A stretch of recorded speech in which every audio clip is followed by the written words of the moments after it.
Now, what I see here, Jade, is that this is actually optics. Ako, aking sinusubaybayan itong ginagawa nila. Starting from the ABP of the prosecution, yung naglalakad sila na nagtataka ako, akala ko parang sinihan ito, ano bang nangyayari, itong marcha-marcha pa. Number two, yung kanilang optics na aawayin nila, tunog lata, mga and everything, no? And number three, ito na naman ngayon, no? They are going to present witnesses na parang somehow na magkiliti sa utak ng mga tao. These are all manipulation of the mind, and these are all optics. It always now confirm my thinking that indeed their evidence is are actually weak.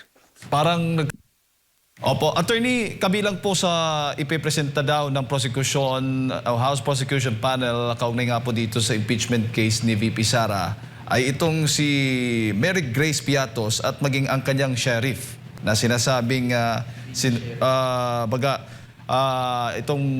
itong dalawa, attorney, ano bang masasabi po ninyo dito? Well, in the case of Mary Grace Piatos, is that is a confidential informant, no? And therefore, there is a problem if that person attends, no? And actually, ito yung tatawag na parang sa social media, parang clickbait nila ba? If she doesn't attend a certain Mary Grace Piatos, then hindi para talaga siya existing. So, ibig sabihin, may kasalanan dahil na-misuse yung confidential funds. But actually, as I understand, Mary Grace Piatos is a real person, pero pseudonym lang niya yun because nga as a confidential informant, hindi nila dapat sabihin ang tunay na pangalan. Now, the risk here is that if that person will be presented, no, the real person behind the name of Mary Grace Piatos, that would be dangerous. Marami na pong mga incidents na yung mga confidential informants, may nangyaring pinapatay po, tapos ginagawa ng paraan na likidahin at hanapin, no? So, that would be very dangerous. I do not know, and you know for a fact that sino po interested talaga malaman ito sa kanila. Yung mga confidential informants na ito is of course yung side na interested na pinaprotektahan po yung activism at saka pag-recruit ng mga bataan para dalhin sa mountains, no? And on the part of the other one, yung si sheriff, I think it is irrelevant po, no? Kasi hindi man yan siya ang part sa articles of impeachment.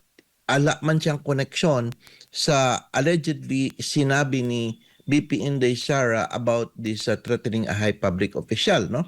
That is not. If they want to prove, ito po yung rules kasi, if they want to prove bad moral character, that can be objectionable. Kasi para ang tingin ko, ipipresent nila yung sheriff, yung ginawa nila para to prove yung bad moral character ni BP Inday, that is not allowed.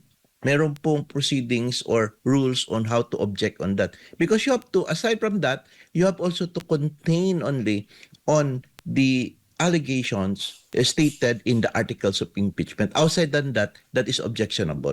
Opo, para lang sa kaalaman ng ating mga kababayan, yung layunin po ng prosecution kung bakit po nila isinama yung sheriff na yon ay para po ito sa ilalim ng 4th article of impeachment na may kaugnay nga sa alegasyon na pagbabanta at destabilisasyon laban kay Pangulong Ferdinand Marcos Jr. At gagamitin po nila itong ng prosecution, yung testimonya daw ni Andres o yung sheriff na yan upang patunayan na si VP Sara ay may tendency to inflict violence o yung tinatawag na kaugaliang gumamit po ng karahasan, attorney.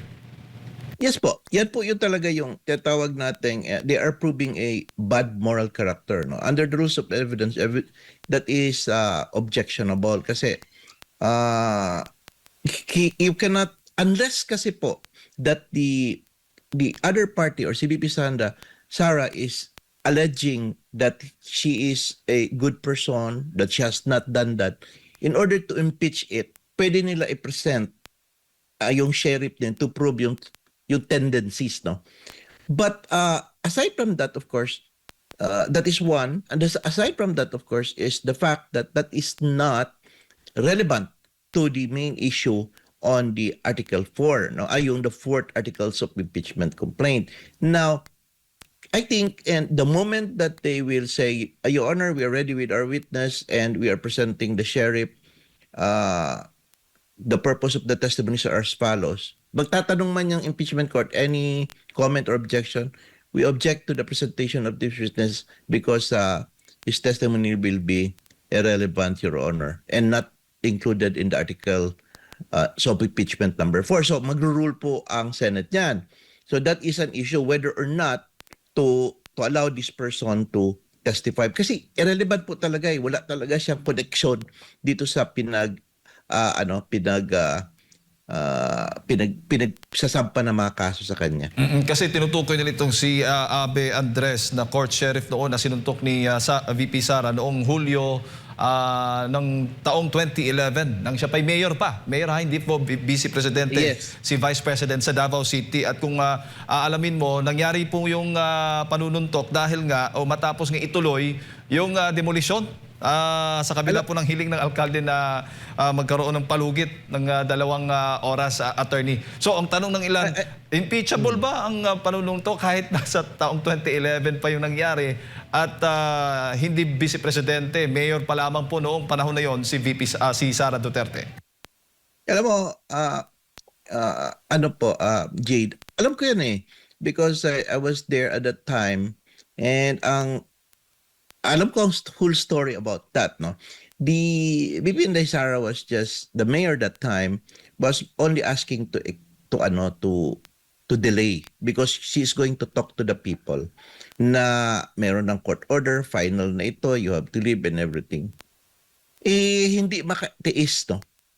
Yung sheriff na yun because there was a directive from the judge kasi that say, sige, talaga ituloy yan siya and everything. So, nagkagulo kasi, may nagkasakita, doon siya nagalit eh. You know, when it involves the masses, yung mga pobre, talagang very passionate po si BP Inday niyan to protect them.